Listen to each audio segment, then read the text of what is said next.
ഞങ്ങളുടെ കല്യാണം കഴിഞ്ഞത് 2014 ഫസ്റ്റ് ഞങ്ങൾക്ക് 1 മാസമായപ്പോൾ അതിന് കൺസീവായി. പിന്നെ കൺസീവായി അത് അബോർഷനായി. അതിനുശേഷം പിന്നെ ഞങ്ങൾക്ക് കുട്ടികളൊന്നും ഉണ്ടായില്ല, 1 വർഷമായി.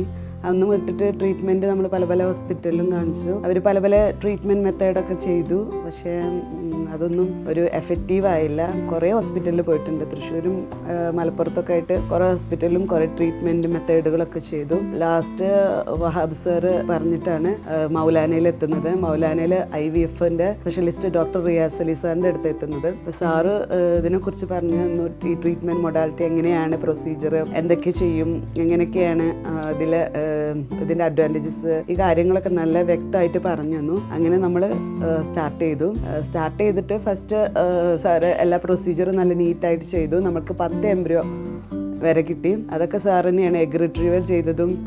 അതിന് ശേഷം പിന്നെ നമ്മൾ ഓരോ 2 എംബ്രിയോസ് വെച്ച് ഓരോ പ്രാവശ്യം ചെയ്തു. അപ്പോഴൊക്കെ നമുക്ക് ട്രീറ്റ്മെൻറ്റ് എന്തോ മേ ബി ചിലപ്പോൾ യൂട്രസിൻ്റെ എന്തെങ്കിലും ഇതായിക്കൊണ്ടായിരിക്കാം പിടിച്ചില്ല. അപ്പോൾ ഞങ്ങൾക്ക് ഭയങ്കര നിരാശയായിരുന്നു. അപ്പോൾ സാറ് ഞങ്ങളെ ഭയങ്കരമായിട്ട് ധൈര്യം തന്നു. സാറില്ല, അത് ശരിയാവും.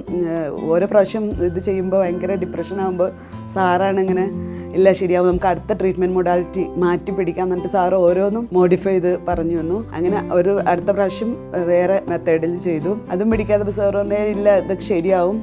അപ്പോൾ എനിക്ക് ഭയങ്കര പ്രതീക്ഷ നഷ്ടപ്പെട്ടു. അപ്പോൾ സാറാണ് ഇപ്പോൾ ഇങ്ങനെ പ്രോത്സാഹനം തന്നത്. ഇല്ല നമുക്ക് അടുത്തൊരു ട്രീറ്റ്മെൻറ്റ് ഇങ്ങനെ ഫെയിലായവർക്ക് നെക്സ്റ്റ് ഒരു ഹിസ്ട്രോസ്കോപ്പി ചെയ്തിട്ട് നമുക്ക് ചെയ്യേണ്ടി വരും എന്നിട്ട് അങ്ങനെ ലാസ്റ്റ് ഒരു ഹിസ്ട്രോസ്കോപ്പി എന്ന പ്രൊസീജിയർ ചെയ്ത് അതിൽ സാറ് സക്സസ് ആ ഒരു ഹിസ്ട്രോസ്കോപ്പി ശേഷം വെച്ച ട്രാൻസ്ഫറിൽ സക്സസ്ഫുള്ളായി.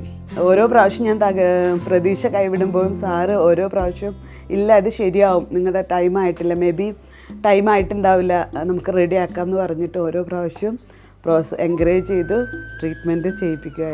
അങ്ങനെ ലാസ്റ്റ് 3rd ട്രാൻസ്ഫറിൽ 3 എംബ്രിയോസ് വെച്ചു. അതിൽ 2 സക്സസ് ആയത് ഞങ്ങളുടെ കയ്യിലിരിക്കുന്നു. അപ്പോൾ ആദ്യം അള്ളാഹിനോടാണ് നന്ദി ആദ്യം പറയണേ. അതുകൂടാതെ സാറോടും സാറിൻ്റെ IVFലെ സിസ്റ്റേഴ്സിനോടും ടീമിനോടും എംബ്രിയോളജിസ്റ്റ് അങ്ങനെ IVFലെ എല്ലാവരോടും ഞങ്ങളുടെ ഹൃദയത്തിൻ്റെ ഭാഷയിൽ നന്ദി പറയുന്നു.